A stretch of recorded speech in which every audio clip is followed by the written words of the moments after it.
Hi there, it's Handmade by Shirley here. I come on today to make a baby exploding box.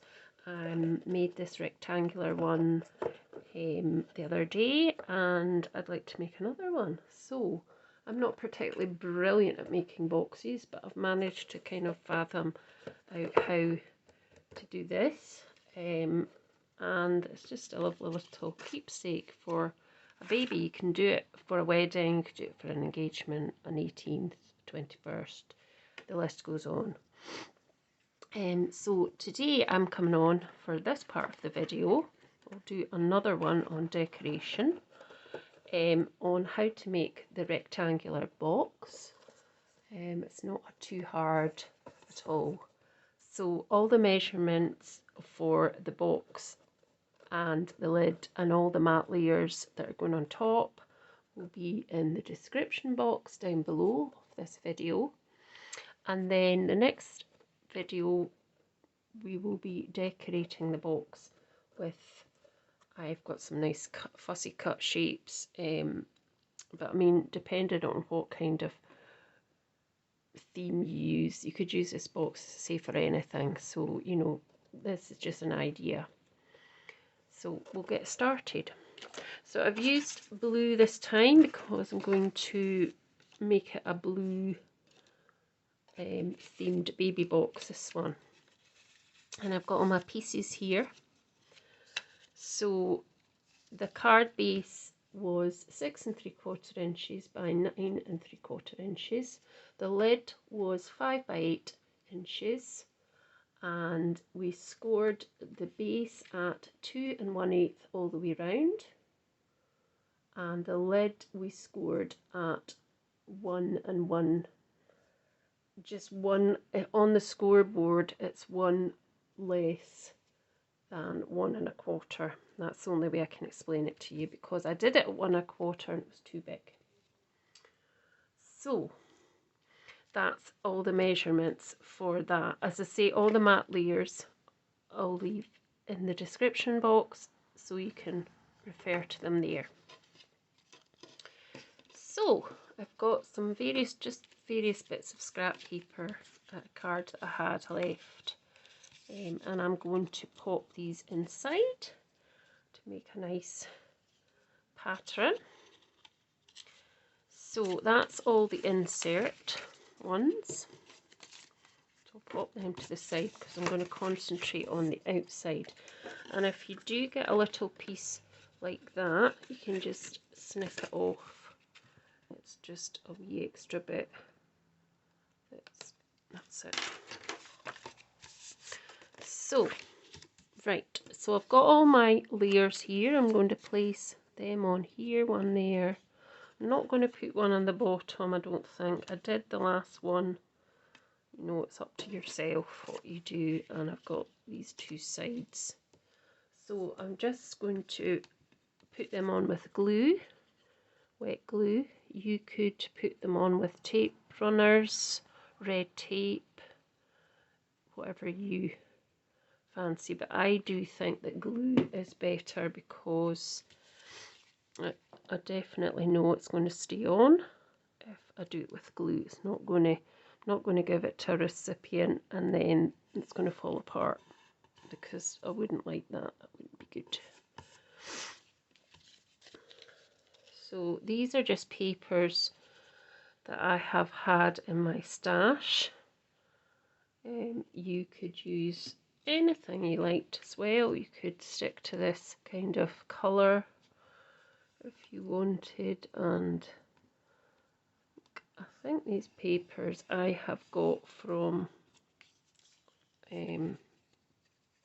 Hobbycraft or the range, I can't remember, but they did come out a big pad of 12 by 12 papers. I'm not sure what they were called, but as I say, I had them in my stash and I thought I'd use them. So you're just popping it down and you should have a very small layer, you should have a very small border going all the way around on each of these.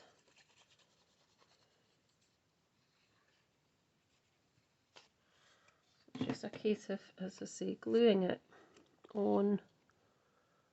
Just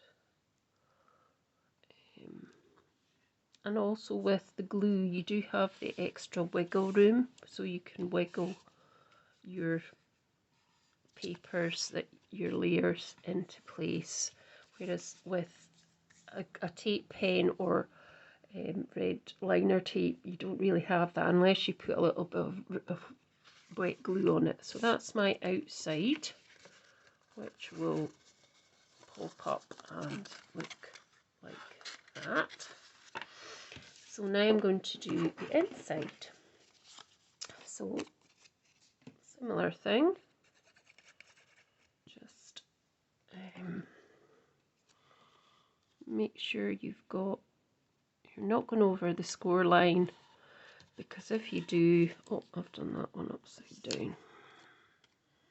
If you've got like directional paper and you want it a certain way, make it go a certain way, because I want the hearts to be like looking up to the top of the box. So I had actually put it on upside down there, but you know, if you've got a pattern of directional, if it's stripes or something, that doesn't matter, but you know, if it's something, a flower or something, perhaps, you know, try and keep it going the same way.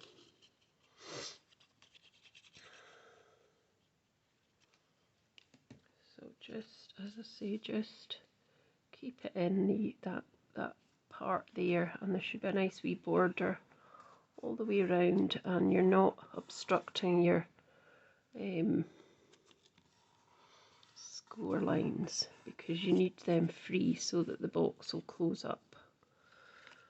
So we have got a bit for the middle here. Unfortunately it's not going to be directional because of the way I've cut it, but we'll be covering a lot of that up anyway, so you know, it's just to give a base colour. So just pop that into the middle like so. Bring this up a bit again. Just make sure that's down. So, and then we've got our two pieces inside. Then we've got our lid to do, and then I'm going to come back on with some decoration I've fussy cut out. You could, if you had die cuts, or if you had something that you've perhaps bought, or you could stamp stuff and then cut it out, whatever, depending on what theme the box is going to be, you can do that.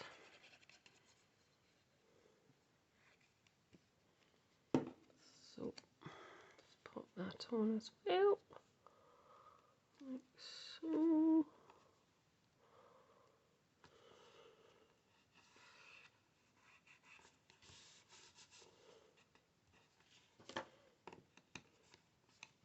Even get your, if you've got a bone tool, a bone folder, just go around doing that, making sure it's all stuck down.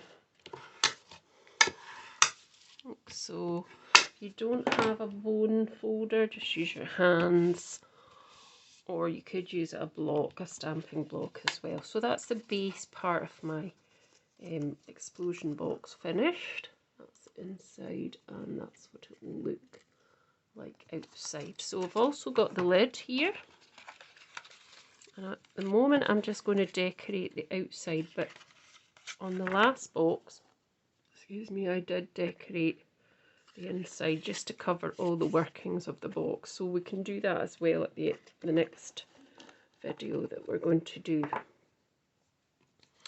So I've got two large pieces and a piece for the top. This is just slightly different, just to give it a bit of a contrast. So I'm just going to add these. These are very old, retired Stampin' Up!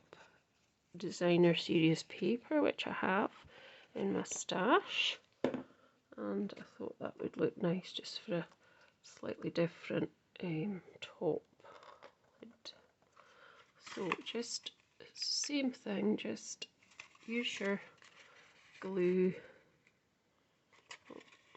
slightly. Move that very slightly, and then you can turn that over and just make sure that's on. There we go. And then we've got our two ends, or two long ends, which are going to go on here, like that.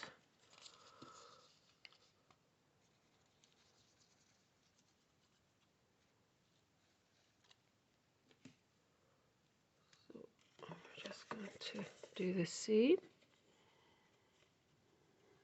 to this.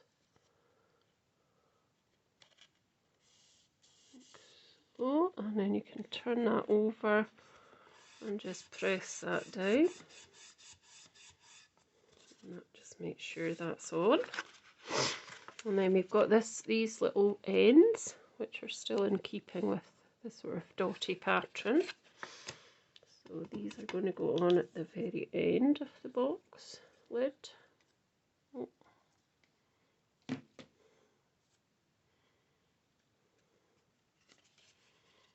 just pop that on as well. And just see what I mean about there's a bit of slideability, wiggle room as we call it. So once you've got that on, you can just burnish that a bit at the inside. And that's that end done. This end.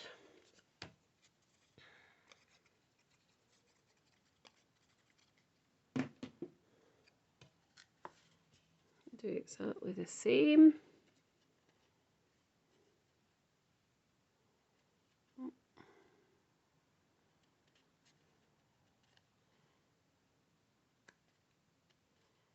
And we go, turn it around, do the same burnishing.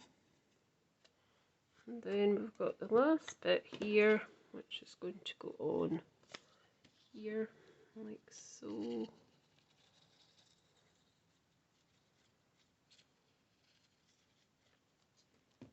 And here we go.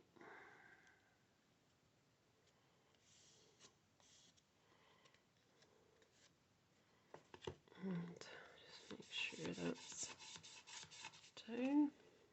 You're happy with it, and that's the box lid. So it goes on like this all together. There we go, and that's our box ready for decoration. So I hope you've enjoyed this little video. As I say, I'll be coming back on to add some decoration in the next videos. So keep watching. I'll see you soon. Bye for now.